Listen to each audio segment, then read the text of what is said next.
वसुदेव सुतं देवं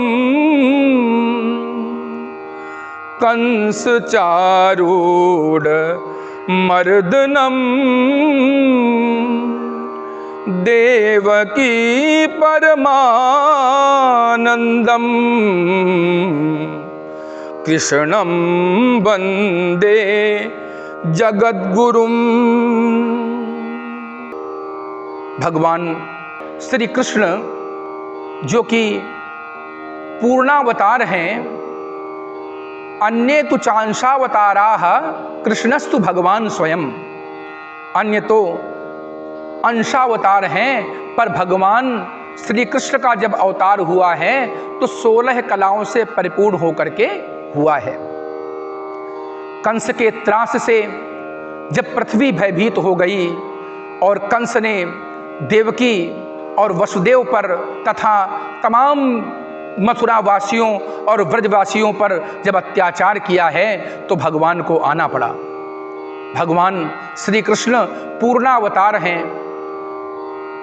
जब भी कभी कथा होती है तो पहले श्री राम जी की कथा सुनाई जाती है। क्यों?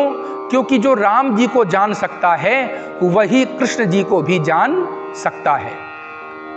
श्री राम जी ने जो जो चरित्र किए हैं उन्हें करना चाहिए और कृष्ण जी ने जो जो कहा है उसे करना चाहिए। कृष्ण जी ने जो जो किया है उसे करने का प्रयास करेंगे तो परेशान हो जाएंगे। इसलिए राम जी ने जो किया है वो करो और कृष्ण जी ने जो कहा है वो करो।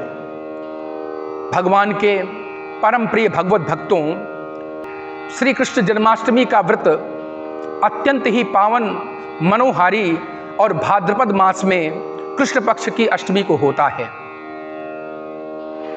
समस्त मास भगवान के नाम से पूजित होते रहते हैं।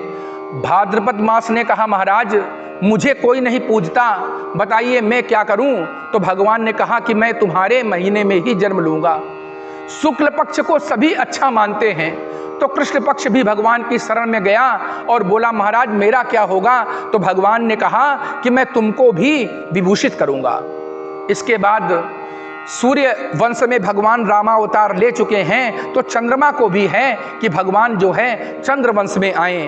तो एक का अवतार दिन में हुआ और एक का अवतार रात्रि में हुआ। तात्पर्य ये है कि श्री कृष्ण भगवान का जब जन्म हुआ था उस समय रात्रि 12 बजे अष्टमी तिथि थी, रोहिणी नक्षत्र था। उस समय भगवान का प्राकट्य हुआ है। और आज कभी एक दिन कभी 2 दिन जो जन्माष्टमी मनाई जाती है, इसके पीछे कारण यही है कि गणना अब आगे बढ़ गई है।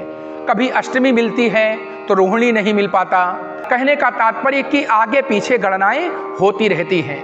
तो गृहस्थों ने अष्टमी तिथि को भगवान का प्राकट्योत्सव मनाया और वैष्णवों ने रोहिणी नक्षत्र को अपना जन्म समय माना कि भगवान के जन्म का समय रोहिणी नक्षत्र में ही हम मनाएंगे। भगवान का अवतार दुष्टों का संहार करने के लिए हुआ। कैसा अवतार हुआ भगवान का? भगवान कहते हैं, यदा यदा हि धर्मस्य ग्लानिर्भवति भारत अभ्युत्थानम अधर्मस्य तदात्मानं सृजाम्यहम् परित्राणाय साधूनां विनाशाय च दुष्कृतां धर्म संस्थापनार्थाय संभवामि युगे युगे। जब जब भी सज्जनों को, साधुओं को मेरी आवश्यकता पड़ेगी, मैं आकर के इस संसार में उनकी रक्षा करूंगा। जन्माष्टमी का व्रत इतना पावन होता है कि इस व्रत को रहने वाला परमात्मा को प्रिय होता है। परमात्मा उससे बहुत प्रसन्न होते हैं। शाम को या दिन में किसी भी समय भगवत गीता का पाठ करें, श्रीमद् भागवत महापुराण का पाठ करें, महाभारत के कुछ अंशों का पाठ कर सकते हैं। व्रत रहें, भगवान की झांकी सजाएं, भगवान का पूजन करें। और कई सारे ऐसे मंत्र हैं जिनको आप सिद्ध भी कर सकते हैं जन्माष्टमी के विशेष पर्व पर, क्योंकि ये बहुत बड़ा पर्व माना जाता है। तो भगवान का पूजन करते हुए जिन मंत्रों का जप कर सकें आप करें। एक बहुत प्राचीन बात है, यद्यपि श्रीमद् भगवत गीता को लोग ये मानते हैं कि ये त्यागियों का ग्रंथ है, सन्यासियों का ग्रंथ है, ऐसा नहीं है। वास्तव में ये हमको कर्म पथ पर चलना सिखाता है। बहुत प्राचीन समय में गीता प्रेस से एक पुस्तक प्रकाशित हुई थी जिसमें गीता के काम्य प्रयोग थे। इसके बाद वो दोबारा फिर दृष्टिगोचर नहीं हुई है।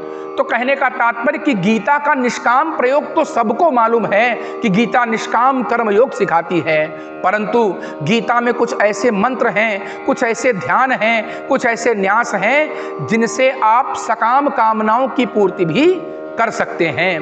तो उसका पाठ करें, भगवान का जन्मोत्सव मनाएं, शालिग्राम इत्यादि में सुंदर सा भगवान को जो है खीरा बहुत प्रिय है और ऐसी मान्यता है कि भगवान गर्भ में नहीं आते अपितु उनका तेज आता है। भय प्रकट कृपाला, भगवान प्रकट होते हैं, इसलिए उनका जन्म हम जो है खीरे के अंदर शालिग्राम को रख करके फिर उनका जन्म बनाते हैं। भगवान को दूध दही शहद इत्यादि से स्नान कराए, पंचामृत से स्नान कराए, सुंदर वस्त्रों को पहनाकर, यज्ञोपवीत को पहना करके भगवान को चंदन, अक्षत, पुष्प, तुलसी दल इत्यादि समर्पित करें, भगवान की स्तुति करें, उनको नैवेद्य लगाए और भगवान को दक्षिणा इत्यादि, तांबूल इत्यादि चढ़ा करके उनका नृत्य गायन इत्यादि करें। ऐसा करने से भगवान श्री कृष्ण उसके विशेष इसने ही हो जाते हैं और संसार में कोई दूसरा है भी नहीं है। तो इस प्रकार से जो भी भगवान की भक्ति करते हैं भगवान उनको सब कुछ प्रदान करते हैं। भगवान श्री हरि का जन्म कारागार में हुआ है। अब समझिए कि भगवान श्री कृष्ण ने भी अपने जीवन में बहुत सारे संकट सहे पर भारतवर्ष को संदेश दिया। भगवान कृष्ण यदि ब्रज में बंसी बजाते हैं तो युद्ध में उपदेश भी देते हैं अर्जुन को गीता का। गुरुदेव ने भगवान श्री कृष्ण से कहा था कि मुझे गुरुदक्षिणा नहीं चाहिए, मेरे बताए हुए ज्ञान से तुम यदि किसी को प्रभावित कर सको, कुछ बता सको, वही काम करना। तो भगवान श्री कृष्ण ने गीता का उपदेश दिया अर्जुन को।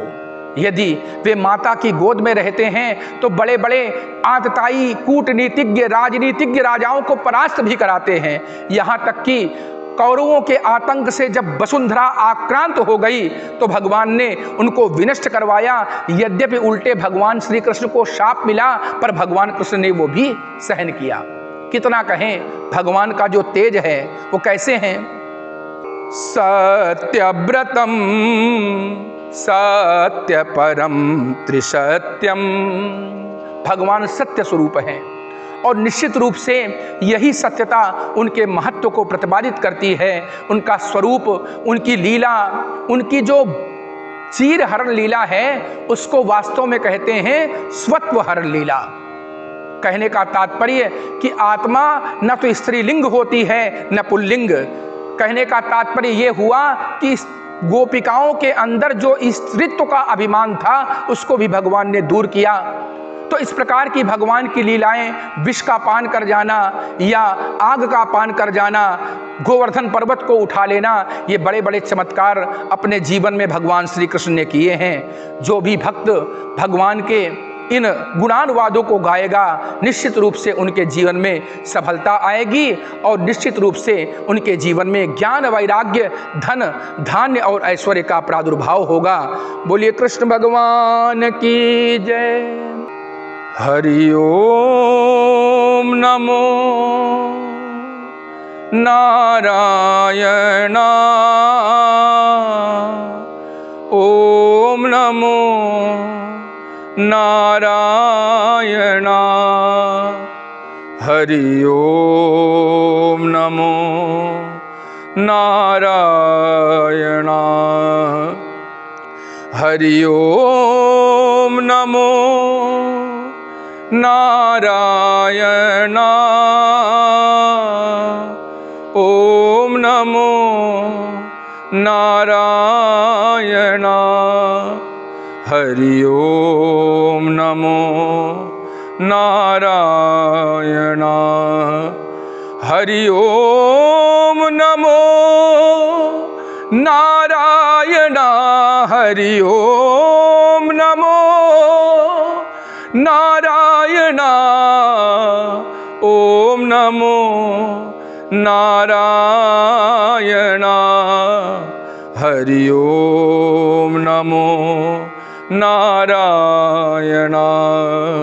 हरि ओम नमो नारायण। ओम नमो नारायण। हरि ओम नमो नारायण।